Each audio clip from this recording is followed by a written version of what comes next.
Miss হবে না আপনার পছন্দের টিভি শো। দেখুন জি5 অ্যাপে একদম ফ্রি। তুমি গুরুজন, তুমি আদেশ করবে আর আমরা পালন করব। আদেশ তো আমি করতে পারি না দিদি। ওই আদেশ করতে গেলে না খুব শক্ত ধাতের মানুষ হতে হয়, জানিস? ও তো দাদু খুব ভালো পারে। আমি তো আদেশ করতে পারি না, আমি অনুরোধ করতে পারি। রাখবি তো? রাখবো ঠাম্মি। তুই কিন্তু কথা দিলি আমাকে। এই আমি তোমার গা ছুঁয়ে কথা দিলাম। তুমি বলো না কি করতে হবে, তুমি যা বলবে আমি তাই শুনবো।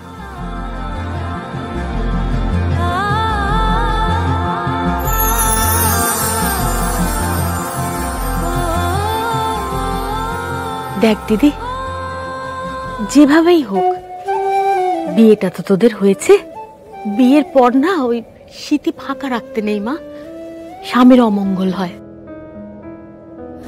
আমি জানি না দিদি তোকে এই অনুরোধটা করা আমার ঠিক হচ্ছে কিনা, কিন্তু দেখ ওই রায়ান দাদু ভাই আমার তো নিজের নাতি।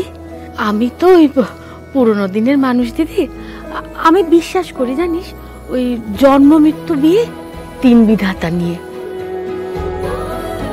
আমি এটাও বিশ্বাস করি যে দিদি বিয়ে না মানুষের একবারই হয়। এত কাণ্ড হয়ে গেছে ওখানে। এক্স্যাক্টলি। আর আমার তো মাথায় ঢুকছে না এত কিছুর পরে ওর অ্যাডমিশনটা হলো কিভাবে। কাজটা তুই ঠিক করিসনি রায়ান। তুমি এটা বলছো পিসিমণি? কেন বলবো না রায়ান, আমি চাই যে পারুল তো জীবন থেকে চলে যাক, কিন্তু ওর কেরিয়ারটা তুই নষ্ট করতে গিয়েছিলি। এটাতে কিন্তু আমি কখনো তোকে সাপোর্ট করব না। বাহ পিসিমণি বাহ, তুমি ওই পারুলের পরে কথা বলছো? তোমরা এখনো মেয়েটাকে চিনতে পারলে না? না কি বলেছিলে পিসিমণি? মেয়েটা নাকি খুব সেন্সিবল, বুদ্ধিমতী। বুদ্ধিমতী নয় গো, কুবুদ্ধি। কুবুদ্ধি ওর মাথা, কুবুদ্ধিতে ঠাসা। আরে এত বড় বাড়ির বউ হয়ে এসছে, তুমি কি ভেবেছিলে ওকে বলবে পিজিতে চলে যেতে আর ও চলে যাবে? হ্যাঁ, দ্যাট সিম্পল। নো পিসিমণি, দাদুকে পটিয়ে থেকে গেল তো। আর শুধু তাই নয়, আমার ইউনিভার্সিটিতেও ভর্তি হয়েছে। লোভী মেয়েও। আমি যা করেছিলাম একদম ঠিক করেছিলাম। ও পৌশালী, তোমার কথা শুনে আমি তো ভেবেছিলাম পারুল খুবই আত্মসম্মানী, একা কিছু করে নিজের পায়ে দাঁড়ানোর ওর একটা তাগিদ রয়েছে, কিন্তু এখন তো দেখছি পুরোটাই ফলস। আরে অফ কোর্স ফলস। শুধু ফলস নয়, এটাকে বলে ঢপবাজি। না রায়ান, আমি এখনো বলছি পারুলের আত্মসম্মান বোধ আছে, মেয়েটা যথেষ্ট সেন্সিবল। কিন্তু তোমরা একটা জিনিস ভুল করছো কি জানো তো?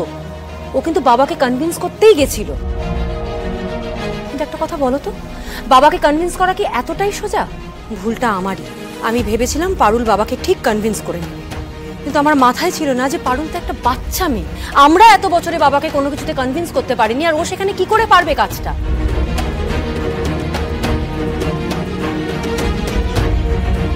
আমি এখনো চাই রায়ান পারুল তোর জীবন থেকে চলে যাক, তাই বলে ওর কেরিয়ারে হাত দিতে চাওয়াটা কিন্তু অন্যায়।